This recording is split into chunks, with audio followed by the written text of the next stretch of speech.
सावित्री. आज माझा जन्मदिवस आणि तो तुम्ही खूप छान पद्धतीनं साजरा करताय. आता तुम्हाला प्रश्न पडला असेल, आज ही सावित्री कशासाठी आली बरं इथं? तर ही कशासाठी आली आहे ती तिचं म्हणणं मांडायला आली, माझी कहाणी सांगायला तुम्हाला आलेली आहे. आता पोरांनो, तुम्हाला सांगायचं झालं तर माझं लहानपण, नायगावच्या नेवसे पाटलांची मी ठेवली मुलगी. आता सावित्रीला म्हणजे मला हिरीत उडी मारायला लय आवडायचं. आता तुम्ही जे म्हणतो ना स्विमिंग का फिमिंग, तसं करायला मला जाम आवडायचं. विहिरीत उड्या मारणं, नदीत पोहणं. तसंच आंब्याच्या सीझनमध्ये आंबा काढला नाही तर ती सावित्री कसली, अशी मी सावित्री.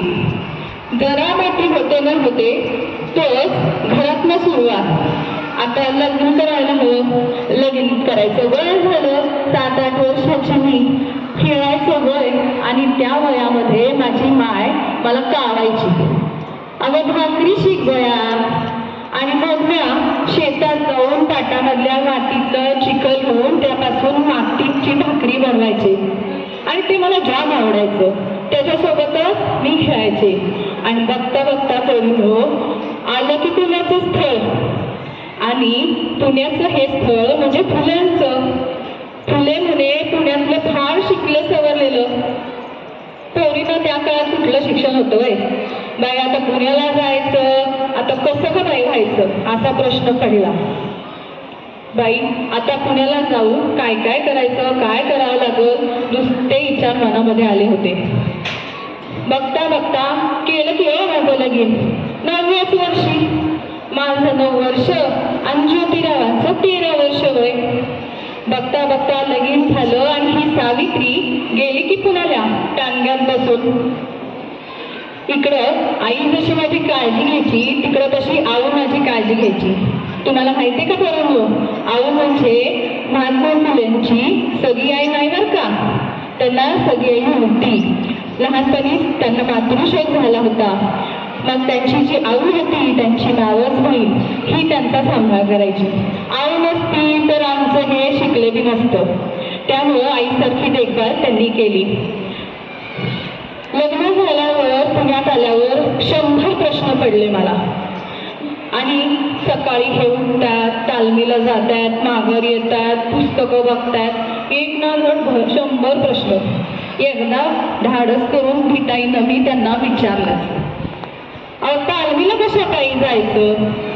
तर मला म्हणतात तालमीला गेल्यानं मन प्रसन्न होतं, दिवसभर छान वाटतं, व्यायाम केला तर बुद्धी शाबूत राहती या. मग पोरांनो, आणि तुम्ही व्यायाम करता की नाही? नसल करा तर विचार करा आणि उद्यापासून व्यायामाला लागा बरं का. जी तालमीची गोष्ट तीच पुस्तकाची बरं का. हे मोठ्याला ढीक पुस्तकांचे. मग मी त्यांना विचारलं, ही ढीक कशा पायी? तर म्हणतात कसं, जगाची दारं उघडायची असतील तर पुस्तक वाचायच पाहिजे. कळलं का पोरांनो? काय करायला पाहिजे? पुस्तक वाचायला पाहिजे. तुम्ही मी पुस्तक वाचा बरं का. नाहीतर तुम्ही आजकालची पोरं काय ते मोबाईलचं डबडं घेऊन बसता, इन्स्टा का फुस्टा काय असते त्याच्यावर नुसता टाइमपास करत बसता. त्या तरी 4 बुकं वाचली तर कल्याण होईल तुमचं. लक्षात राहील ना काय सांगते सावित्री? व्यायाम करायचा, दररोज पुस्तकांचं वाचन करायचं. एकदा असं झालं, एका त्यांच्या ब्राह्मण मित्रांनी त्यांचा लय अपमान केला आणि ती गोष्ट त्यांच्या डोक्यात बसली. शाळा काढायचं डोक्यात गेलं. संन्यासी शिकून शाळा करायचं असेल तर शाळा काढावीच लागल असं म्हणत त्यांनी माझ्या हातात दिली की रे बाबा पाटी पेन्सिल. पाटी पेन्सिल जशी हातात दिली पटकन मी खाली टाकली. अरे माझ्या कर्मा, आता का बरं टाकली? ज्या काळात मी होते त्या काळात शिक्षणामध्ये मुलींनी शिकणं वर्ज मानलं जायचं. काय तर म्हणजे पुस्तकं घेतली हातात, तू जर शिकली तर तुझा नवरा मरल. मग ते म्हणतात कसं, जर तू पुस्तक वाचलं बघू तरी मला काय होते असं म्हणून पुस्तक घेतलं आणि तेव्हापासून माझ्या शिक्षणाची सुरुवात झाली. शेतात गेल्यावर जमिनीवर अक्षर झाली ती झाली. त्यानंतर ते शाळा बघण्यासाठी जागा सुरू झाली. शाळा जिथे उभं करायची ती जागा शोधायला सुरुवात झाली. बघता बघता भिडे गुरुजींनी भिडेवाडा दिला मुलींची शाळा काढण्यासाठी.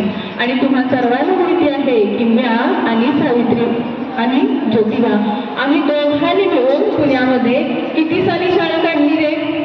कोण सांगेल? माहिती आहे तुम्हाला? सांग बाई. बरोबर, 1848 मध्ये आम्ही पहिल्यांदा पुण्यात शाळा काढली. काढल्यानंतर सगळ्या पुण्यात गोभाटा आणि माळ्याच्या पोरांवर शाळा काढली.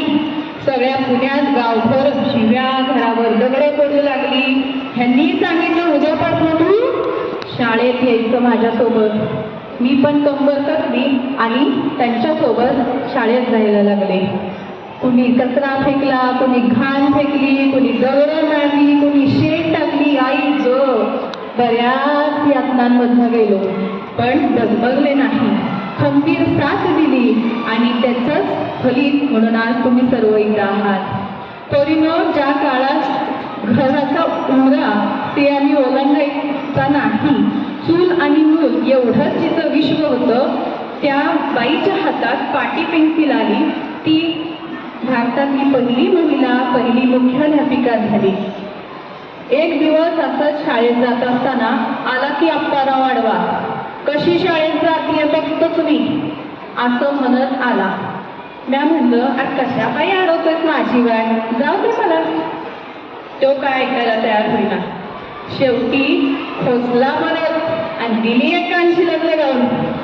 तसं बाकी त्यांना चक्रात बसली. तिथून पुढं माझ्या नादी कोणी सुद्धा लागलं नाही. मग पोरीनो, मला तुम्हाला हेच सांगायचंय की आजकाल ज्या बातम्या ऐकायला मिळतात त्या अत्याचाराला आपणच कुठंतरी प्रतिकार करणं गरजेचं आहे. हे शिका तुम्ही या सावित्रीकडून. आणि जर एखाद्याने तुम्हाला त्रास दिला तर त्याला पलटवार करण्याचं धाडसही तुमच्यामध्ये असलं पाहिजे. म्हणूनच सांगते, हे 2-3 जे सल्ले आहेत हे एवढेच मी तुम्हाला आज सांगणार आहे. बाकीची माझी राहिलेली गोष्ट आपण पुण्या कवांदा तरी पुरी करूया. चालतंय हो? चालतंय की नाही? धन्यवाद.